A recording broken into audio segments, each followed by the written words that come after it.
Hello students, मैं राजेंद्र कुमार यादव एक बार फिर से स्वागत करता हूं हमारे channel maths classes for you पर। उम्मीद करता हूं आप अपनी तैयारी को बहुत अच्छे से कर रहे होंगे और एक चीज़ के लिए आपको बहुत बहुत थैंक यू। चैनल पर बहुत अच्छा आपका सपोर्ट आ रहा है, तो ऐसा सपोर्ट आप बनाए रखें। वीडियो को लास्ट तक जरूर देखा करिए, ये मैं आपसे बार बार विनती करता हूं कि वीडियो को कहाँ तक आप लास्ट तक जरूर देखा करिए, क्योंकि कई क्वेश्चन है इसमें डेस वर्ग में, कई क्वेश्चन ऐसे हैं जो आपकी बुक में नहीं है, नई उनकी लैंग्वेज आपकी बुक में है और इस डेस वर्ग में है, तो ऐसे कैसे क्वेश्चन आ जाते हैं, ठीक है ना। इसीलिए मैं बार बार बोलता हूँ कि वीडियो को आप लास्ट तक जरूर देखा करिए, ठीक है। चलो, और हमने कल कहाँ तक पढ़ लिया था? 17 क्वेश्चन तक पढ़ लिया था। आज स्टार्ट करेंगे कौन सा? 16 तक कर लिया था, आज 17वां स्टार्ट करेंगे, ठीक है। एक चीज और बता देना चाहता हूँ कि मैं ये हर बात, ये बात है ना, मैं हर वीडियो में आपको बता दूँ क्या, कि अगर मान लो क्वेश्चन नंबर 1 है, उसके कितना पार्ट आपके पास? 18। क्वेश्चन नंबर 2 है, उसके कितने पार्ट हैं? 5 या 6। और क्वेश्चन नंबर 3 है, उसके कितने पार्ट हैं? 12 पार्ट हैं। तो जितने भी आप, जैसे मान लो क्वेश्चन नंबर 2 स्टार्ट कर दिया, तो पहले कंप्लीट 2 को करो। ये मैं बात हर वीडियो में बोल रहा हूँ आपको, तो इस चीज का ध्यान रखना आप विशेष, ठीक है ना। तो आप 6 के 6 पार्ट लगातार होने चाहिए, आगे पीछे नहीं होना चाहिए। फिर आप जैसे मान लो क्वेश्चन नंबर 4 कर दिया, ठीक है, उसके बाद में आप मान लो भाई क्वेश्चन नंबर 1 स्टार्ट कर रहे हो, तो 18 के 18 पार्ट एक जगह होने चाहिए। ऐसे आपको एक ही जगह रखना है, ठीक है। चलो, तो आप वीडियो को लास्ट तक जरूर देखा करें, कई क्वेश्चन हैं जो आपकी बुक में नहीं है लेकिन यहाँ पे है, ठीक है ना। और भी जैसे आपको वीडियो कैसा लगता है, कैसा क्या समझ में आ रहा है, वैसे तो बहुत बच्चे अच्छे अच्छे कमेंट करें, तो आप भी एक अच्छा सा कमेंट कर दीजिएगा उसका, ठीक है। तो देखो, क्वेश्चन क्या आपके पास, निम्न बंटन का माध्यक ज्ञात कीजिए, ठीक है। आपको माध्यक निकालना है, दोनों करूंगा मैं, लेकिन आपको बुक में आपको जो पेपर है ना, उसमें एक ही करना है, लेकिन मैं दोनों कर रहा हूँ, ठीक है। हाँ जी, तो आपको दे रखा है, मैं इसको आगे बना देता हूँ। ये लो जी, इसका माध्यक निकालना है, ठीक है। आपको x दे रखा है, f दे रखा है, तो आपको अब क्या निकालना पड़ेगा? CF। लेकिन एक चीज का विशेष ध्यान रखना आप, जब भी आपके पास माध्य वगैरह हो ना, तो एक चीज का विशेष ध्यान रखना आप, इसको मैं थोड़ा सा सही कर देता हूँ, ठीक है। एक चीज का आप ध्यान रखना, क्या, कि अगर मान लो बढ़ते क्रम में दे रखा ना, तो फिर वो CF है। क्या है? फिर वो CF है। और अगर मान लो छोटे बड़े दे रखा है, तो फिर वो क्या है? F है। आज कोई दिक्कत नहीं है, ठीक है। तो इसमें देखो, दीपक जी तो गए, हाँ, ठीक है ना। तो इसमें देखो, आप यहां तक तो बढ़ते क्रम में दे रखा है, लेकिन आगे पीछे देखो, ये नीचे ऊपर नीचे हो गया, ठीक है। तो इसका आप इसका मतलब क्या भाई, ये एफ ही दे रखा है, ये CF नहीं दे रखा, तो आपको CF निकालना पड़ेगा। तो CF देखो कैसे निकालेंगे हम, इसको ऐसे कैसे रख दो, 1। इनको तिरछा जोड़ते जाओ, कितना हो जाएगा? 3। इसको जोड़ो, कितना हो जाएगा आपके पास? 7। इसको जोड़ो, कितना हो जाएगा आपके पास? 12। इसको जोड़ो, कितना हो जाएगा आपके पास? 27। फिर जोड़ेंगे, कितना हो जाएगा आपके पास? 57। और फिर कितना हो जाएगा आपके पास? ठीक है, उसके बाद में जोड़ो, कितना हो जाएगा? 117 में 95 जोड़ेंगे तो 10, 212। इसको जोड़ो, कितना हो जाएगा आपके पास? 4, 9, 294। 75 और जोड़ो, कितना हो गया हमारे पास? 9, 6, 369। एक बार दोबारा देख लेते हैं सही है कि नहीं है, ठीक है। सबसे पहले एक तो ऐसा कैसा आ गया, ठीक है। 2 जोड़ा 3 हो गया, 4 जोड़ा 7 हो गया, 5 जोड़ा 12 हो गया, 12 और 15 27, 27 और 23 57, ठीक है। उसमें 60 जोड़ा तो 11 सही है। उसमें 95 जोड़ा तो 7 और 5 12, एक 9 और एक 10, एक 11, एक 2 सही है। 82 जोड़ा 4 8 1 9 सही है, 2 का 2। फिर 75 जोड़ा तो 4 5 9 और 16 और सही है, ठीक है। तो ये हमारे पास क्या निकल गया यहाँ पर? ये क्या आता है? एन आता है। क्या आता है? एन आता है। ये आपको चीज पता होगी भाई, ये क्या निकल के आता है हमारे पास? एन निकल के आता है। तो अब क्या करें हम, सबसे पहले एन बटा 2 निकालो। एन बटा 2 कितना है आपके हमारे पास? 369 बटा 2। तो निकालो, कितना हो जाएगा? इसमें भाग दो, कितना आता है देखिए, 369 में 2 का भाग दो, कितना? 3 2 एकम 2, 2 अंटे 16 और 2 चौके 8.5, ये आ गया 184.5। अब आपको माध्य कैसे निकालना है? अब इसमें देखो 184.5 से जस्ट बड़ा कौन सा है इनमें से, उसको सिलेक्ट कर देंगे और वही आपका आंसर हो जाएगा, ठीक है ना। तो 184.5 से बड़ा मेरे हिसाब से तो ये 212 है इसमें तो, ठीक है ना। तो इसको सिलेक्ट कर दो आप, ये हमने सिलेक्ट इसको कर दिया, ठीक है जी। इसको सिलेक्ट कर दिया, तो इसका आंसर क्या है हमारे पास? माध्यक कितना आपके पास? 8.0।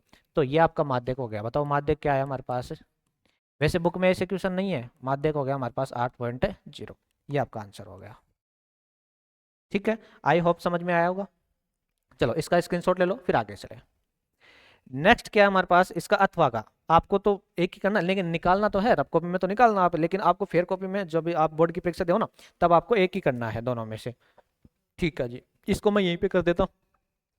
हाँ, आपको माध्यक निकालना है, इसका इसका भी माध्यक निकालना है। तो देखो, हाँ ऐसा क्वेश्चन आपकी बुक में है, लेकिन ऐसा क्वेश्चन आपकी बुक में नहीं है। ठीक है, देखो आपके कमेंट बहुत अच्छे अच्छे आ रहे हैं, उससे मेरे को भी थोड़ा मोटिवेशन मिलता है ना, और अच्छा करने की कोशिश करूंगा। फिर भी अगर मान लो आपको कहीं कोई भी कमी लगती है ना, तो वो भी मेरे को सजेस्ट किया करो, भाई सर मेरे को यहाँ पे ये कमी लग रही है आप में, ठीक है, तो उसको मैं सुधारने की कोशिश करूंगा। बाकी ऐसी तो कोई चीज़ मैं छोड़ता नहीं कि किसी को कोई पसंद ना आए या फिर कोई कमी लगे और भी कुछ, है ना।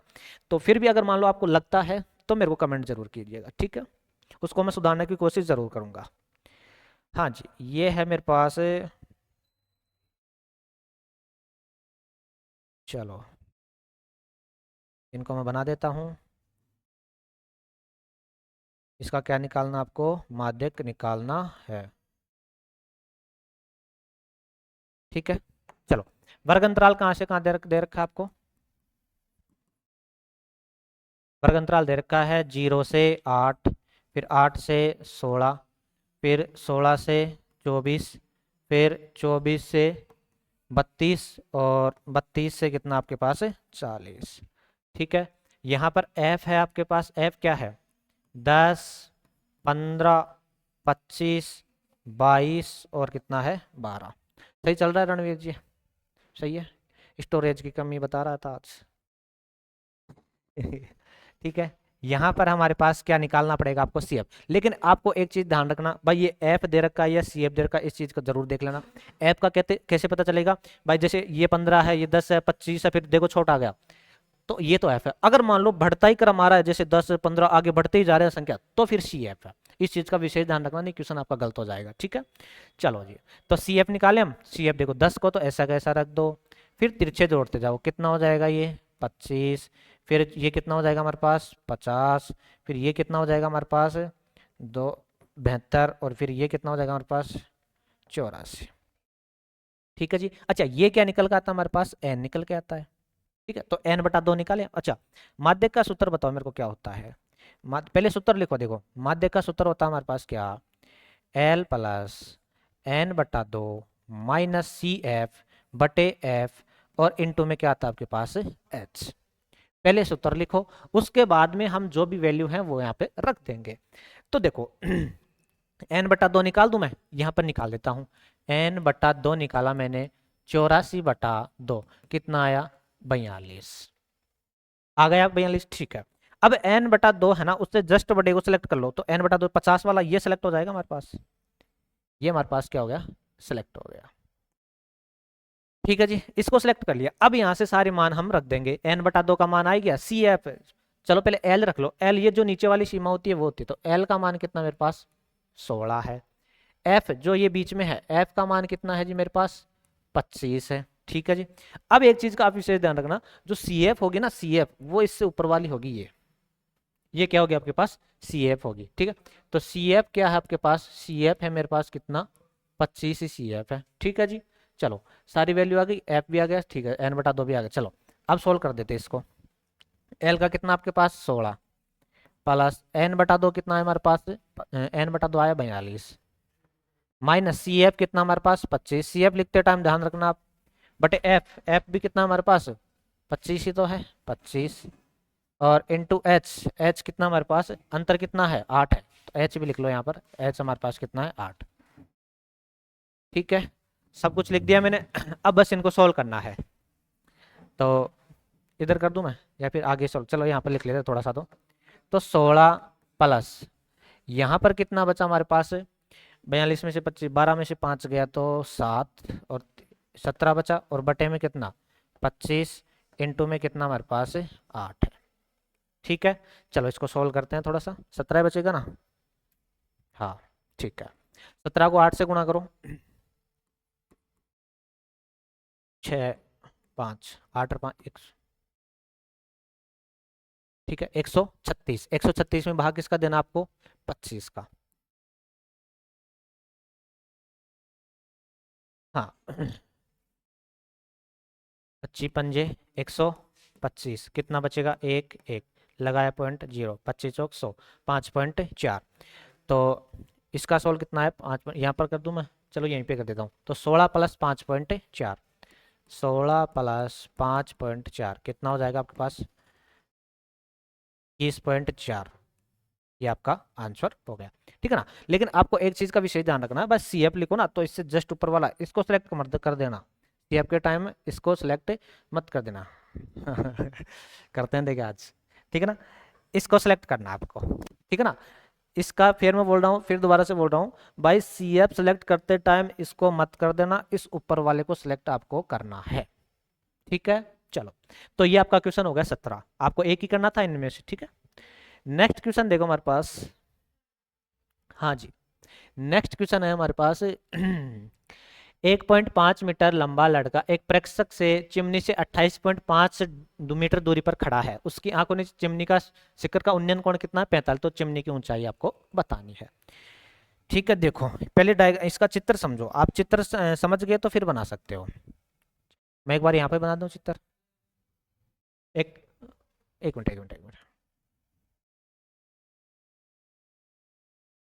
देखो 1.5 मीटर लंबा लड़का है, कितना है, 1.5 मीटर लंबा लड़का है, 1.5 मीटर लंबा लड़का है, ठीक है। उसके बाद में पढ़ो, जो चिमनी से कितनी दूरी पर खड़ा है, 28.5, मतलब यहाँ पर कोई चिमनी होगी ऐसे, उससे कितनी दूरी पर खड़ा है, 28.5, ये दूरी आपको दे रखी है 28.5, यहाँ तक मेरे हिसाब से कोई दिक्कत नहीं है आपको, ठीक है।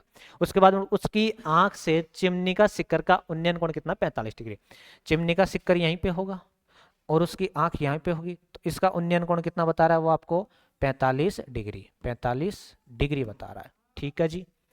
तो चिमनी की ऊंचाई, चिमनी की ऊंचाई हम h मान लेते हैं, चिमनी की ऊंचाई यहां से लेकर यहां तक कितनी मान लेते हैं हम, h मान लेते हैं, ठीक है। चलो अब मेरी बात सुनो आप, यहाँ पर समकोण त्रिभुज बन रहा है, ठीक है। अच्छा अब देखो, ये 1.5 होगी, ये कितना होगा 1.5, ये कितना होगा 1.5, तो मेरे को ये बताओ ये कितनी, इसको नाम दे दो ए बी सी, तो ये बताओ मेरे को, इसको नाम दे दो आप डी दे दो, ये बताओ ए बी कितना बच जाएगा आपके पास, भाई पूरा कितना था आपका एच था, उसमें से 1.5 घटा देंगे, ठीक है। तो ये कितना बच गया मेरे पास, एच माइनस 1.5, ठीक है जी। अच्छा ये 28.5 है, तो ये भी कितना होगा 28.5, मेरे ख्याल से यहां तक कोई दिक्कत नहीं है। भाई हमने क्या माना कि चिमनी की ऊंचाई h मान ली, अब आपको h का मान निकालना है, ठीक है। उसके लिए 1.5 ये है, तो ये भी कितना होगा 1.5, अब ये कितना रह जाएगा, भाई पूरा h था उसमें से 1.5 हमने घटा दिया, तो यही तो लिखा है h में से 1.5 हमने घटा दिया, तो ये बच गया। अब देखो पहले सबसे पहले लिखो, माना माना चिमनी की ऊंचाई h है, माना चिमनी की ऊंचाई क्या है, h है, ऊंचाई h है, आपको h का मान निकालना है। अब देखो समकोण त्रिभुज कौन है, समकोण त्रिभुज, समकोण त्रिभुज ए बी सी में, ए बी सी में बताओ क्या लगेगा, टेन थीटा लगेगा ना, टेन थीटा लगेगा। भाई देखो लंब और आधार काम में आ रहा तो लाल बटा का देखो क्या लगेगा, भाई लंब और आधार किसमें आता है, टेन थीटा में, तो टेन थीटा बराबर बराबर लंब बटे आधार, ठीक है। तो टेन, अब थीटा कितना आपके पास 45 डिग्री है, लंब कितना है, लंब यही तो है आपके पास h माइनस 1.5, तो लिख दो h माइनस 1.5, और आधार कितना है हमारे पास 28.5, 28.5, ठीक है रख दिया। टेन 45 का मान कितना होता है 1, तो 1/1 बराबर h माइनस 1.5 और बटे में कितना 28.5, ठीक है। सोल्व करते हैं इसको आगे, देखो वज्र गुणा कर दे इनको, करो तो h माइनस 1.5 इससे गुणा होगा तो क्या होगा, h माइनस 1.5 बराबर, ये भी 1 से गुणा हो तो ऐसा कैसे आ जाएगा 28.5, ये माइनस का उधर जाएगा तो प्लस का हो जाएगा, तो h बराबर 28.5 प्लस में कितना 1.5, तो h का मान कितना हो गया, ये 30 हो गया टोटल, 30 मीटर, ये आपका आंसर हो गया, ठीक है। बिल्कुल सिंपल था, लेकिन ये आपको पता होना चाहिए, बट टेन थीटा लगेगा, कोस थीटा लगेगा, साइन थीटा लगेगा, वो कैसे पता चलेगा आपको, लाल बटा कक्का से, लाल बटा कक्का, ठीक है। यहाँ पर क्या आता है साइन, यहाँ पर कोस, यहाँ पर टेन, यहाँ पर कोट, यहाँ पर सेक और यहाँ पर कोसाइन, इससे आपको पता चल जाएगा, ठीक है। इसकी शॉट ले लो फिर आगे चले। हाँ इसका अथवा वाला यहीं पे कर देता हूँ मैं, इसको हटा देता हूँ,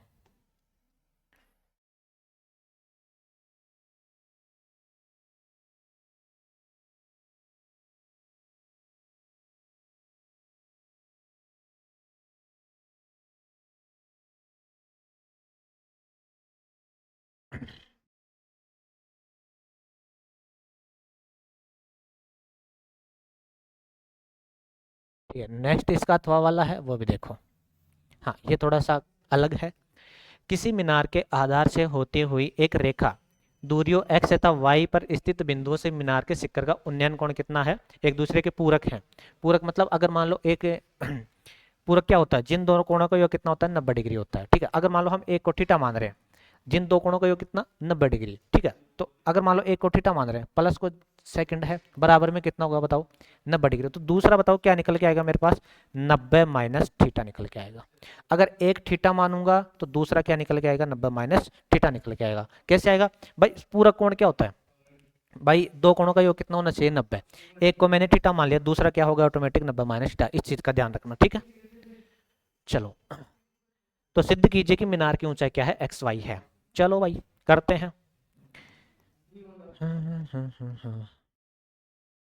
ये आपके पास कोई मीनार है, ठीक है, और ये इसमें लो जी, सॉरी सॉरी सॉरी, थोड़ा सही करता है, और अब सही है। ठीक है, चलो। हाँ, मीनार के आधार से होती हुई एक रेखा जाती है जो x दूरियां और y दूरियां है।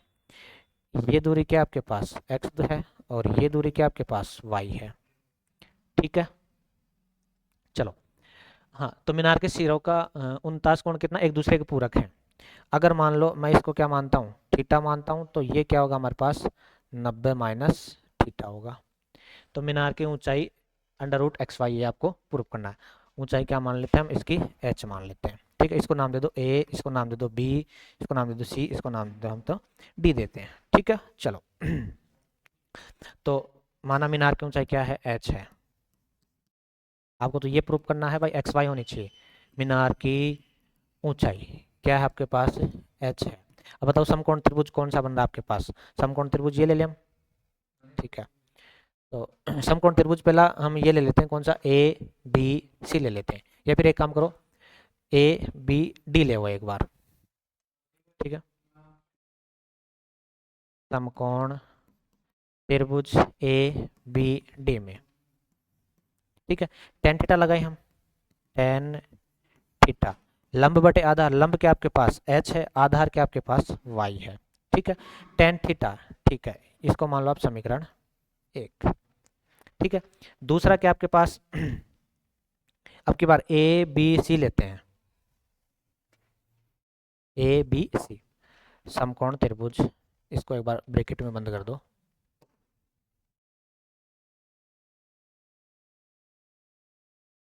समकोण त्रिभुज अब की बार कौन सा ले रहे हैं हम? A B C, A B C में।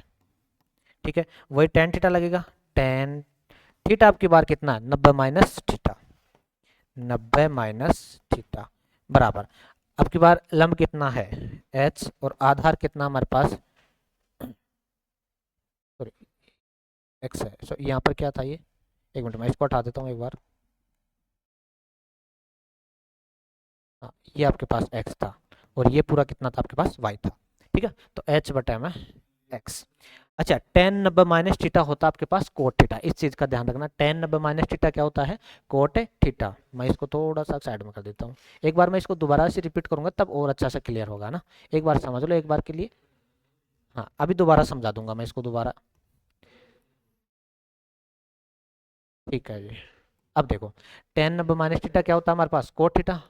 तो कोट थीटा बराबर कितना हमारे पास? h बटा एक्स, h बटा एक्स हो गया।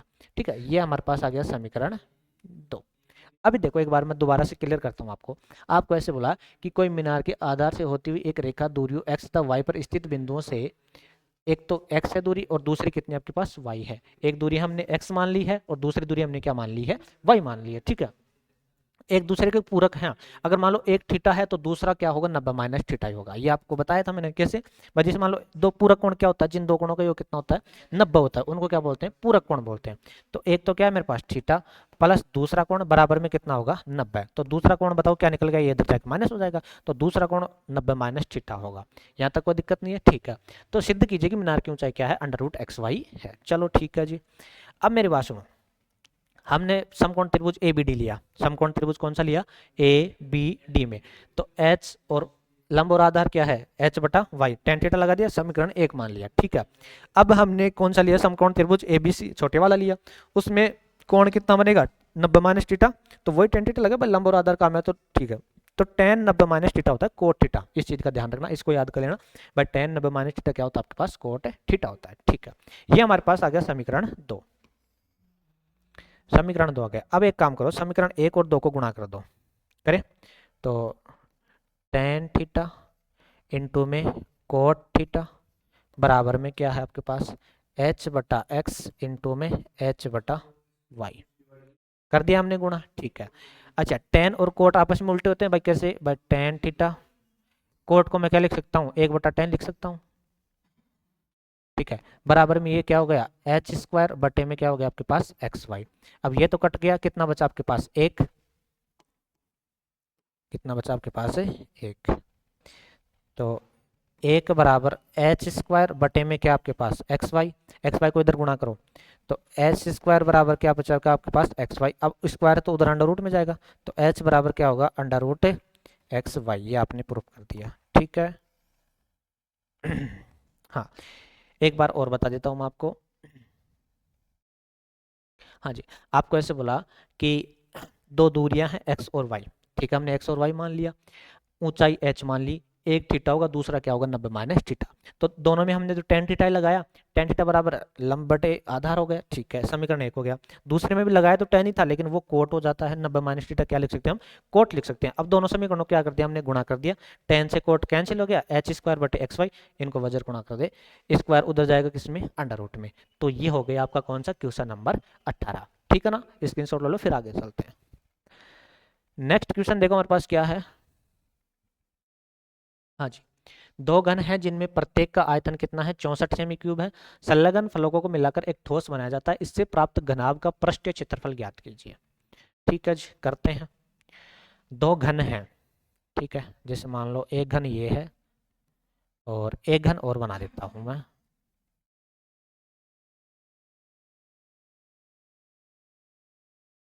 घन क्या होता है, जिसकी लंबाई चौड़ाई ऊंचाई सब क्या होती है, बराबर होती है।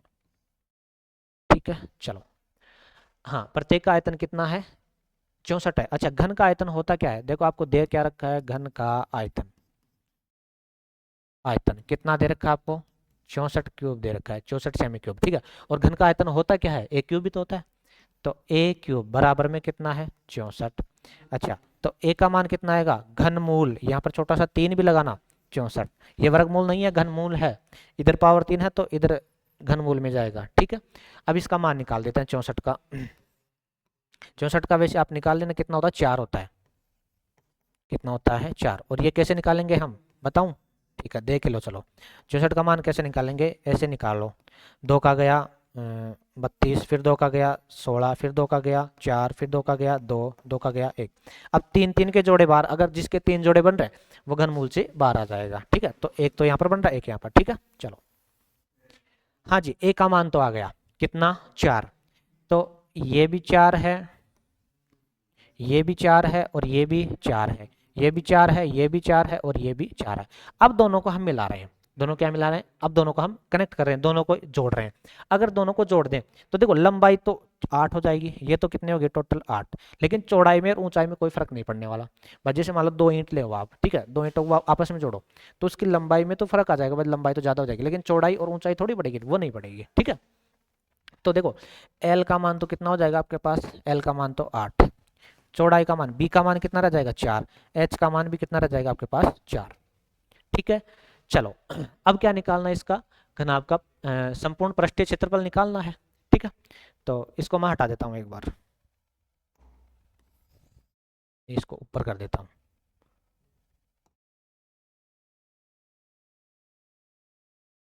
इसको यहाँ पे कर देता हूँ। ठीक है, अब निकालते हैं घनाभ का संपूर्ण पृष्ठीय क्षेत्रफल। ठीक है, घनाभ का संपूर्ण पृष्ठीय क्षेत्रफल, और वो क्या होता है, 2 into L B plus B H plus H L. ठीक है, तो देखो 2 इंटू एल का मान कितना आपके पास 8, तो 8 इंटू बी का मान कितना है 4, प्लस बी का मान कितना है 4 इंटू एच का मान कितना है 4, प्लस h का मान कितना है 4 इंटू एल का मान कितना है 8। ठीक है, तो सोल्व कर देते हैं इसको। 2 इंटू 8 चौक 32, 4 चौक 16 और 8 चौक 32, तो 64 और 16 कितना हो गया, 2 इंटू 64 और 16 कितना हो जाएगा 80। ठीक है ना, 64 और 16 80 हो गया। ठीक है, 80 को 2 से गुणा करेंगे तो कितना हो गया 160 सेमी स्क्वायर। ठीक है, ये आपका आंसर हो गया। ठीक है ना भाई, दोनों को जोड़ देंगे तो घना बन जाएगा, लंबाई तो 8 हो जाएगी लेकिन चौड़ाई और ऊंचाई दोनों सेम ही रहेगी, वो की वही। ठीक है, तो ये हो गया आपका। हाँ, इसका स्क्रीनशॉट ले लो, फिर इसका सेकंड करते हैं। इसको मैं हटा देता हूँ, आपको एग्जाम में एक ही करना है।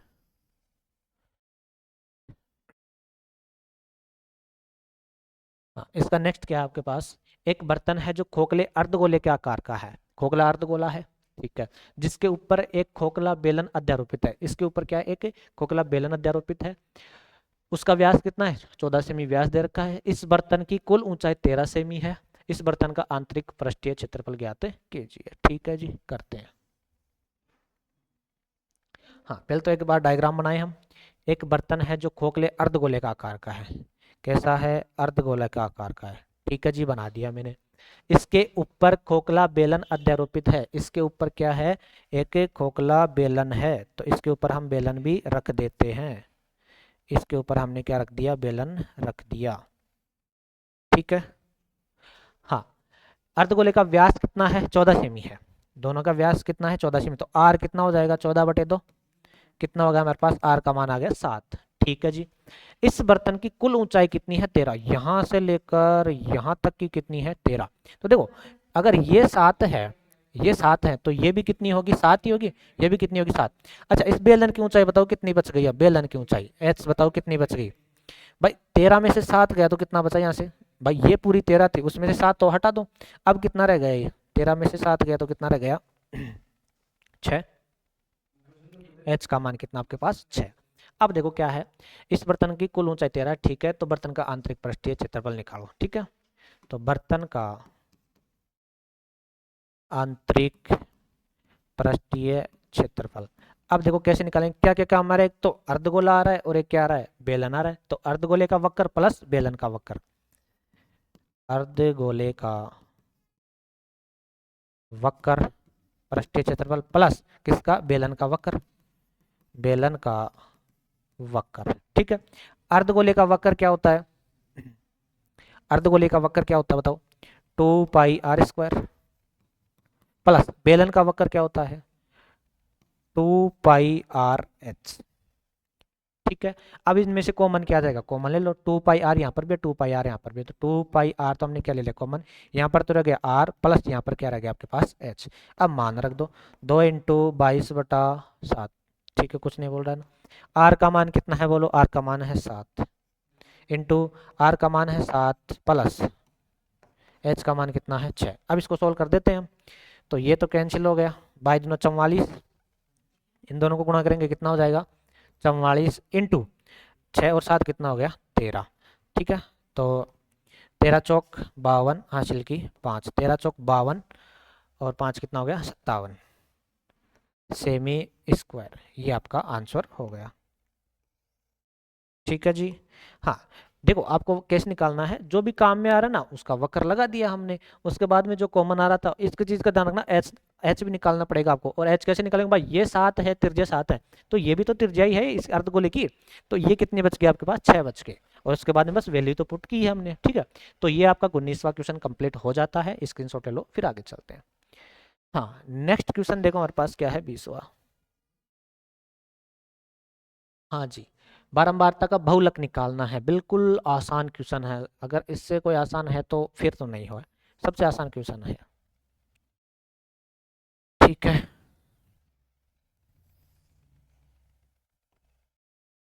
लो जी, यहाँ पर क्या आपके पास वर्ग अंतराल है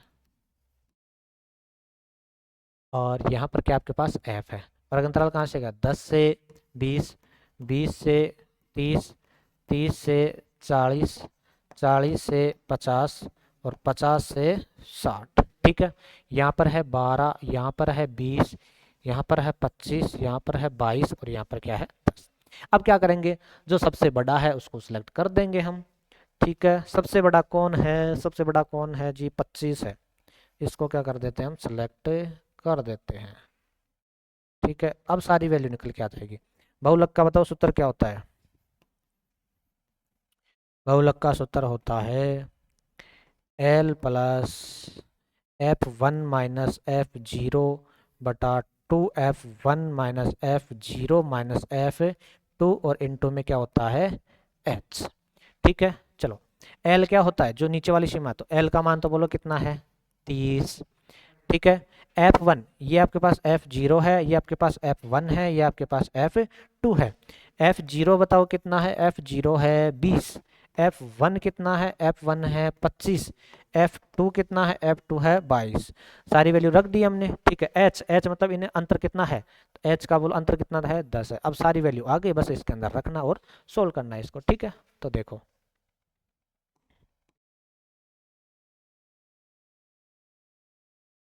हाँ जी, तो बहुलक L, L कितना हमारे पास 30 प्लस F1 कितना है जी हमारे पास 25 माइनस F0, F0 कितना है जी 20 बटे दो F1 को 2 से गुणा करो तो 50 हो जाएगा, 50 माइनस F0 है जी 20 माइनस F2 कितना है जी 22 इंटू H कितना हमारे पास 10। तो 30 प्लस इनको सोल्व करें, यहाँ पर कितना बचेगा 5। ठीक है, बटे यहाँ पर कितना बचेगा, ये कितना हो गया 42, 50 में से 42 गया तो कितना बचा 8 और इंटो में कितना आपके पास 10। इसको काट दो, 5 ये कितना 4, 25/4 हो जाएगा। यहाँ पे कर देता हूँ 30 प्लस 25/4, तो 30 प्लस ये कितना हो जाएगा 25 में भाग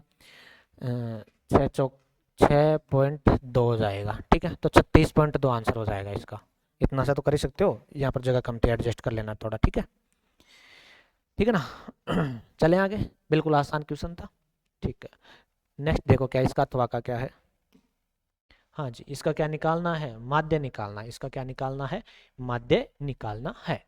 तो देखो एक बार आप खुद भी ट्राई करना है इसको, अगर नहीं होता है तो कमेंट कर दीजिएगा, इसको मैं फिर से बना, वैसे तो हो जाएगा, इसमें कोई है नहीं। ठीक है, आपको क्या निकालना है, माध्य तो निकालना है, कोई सी भी विधि से निकालना ना, इसमें तो प्रत्यक्ष ही लग जाएगी। ठीक ना, प्रत्यक्ष विधि से ही हो जाएगा। तो प्रत्यक्ष विधि से क्या, आपको सिग्मा FI XI और बटे में क्या निकालना है, सिग्मा FI। ठीक है ना, x कैसे निकालोगे, दोनों को जोड़ के 2 का भाग देंगे। ठीक है ना, तो यहाँ पर ये हमारा सेकंड मॉडल पेपर कंप्लीट हो जाता है। नेक्स्ट स्टार्ट करेंगे हम थर्ड मॉडल पेपर। ठीक है ना, फिर भी अब अगर मान लो आपको कहीं भी प्रॉब्लम है तो उसको कमेंट कर दीजिएगा, उसको वीडियो सोल्यूशन मैं फिर से बना के अपलोड कर दूंगा। चैनल पर नए हो तो चैनल को सब्सक्राइब जरूर कीजिएगा। Thank you.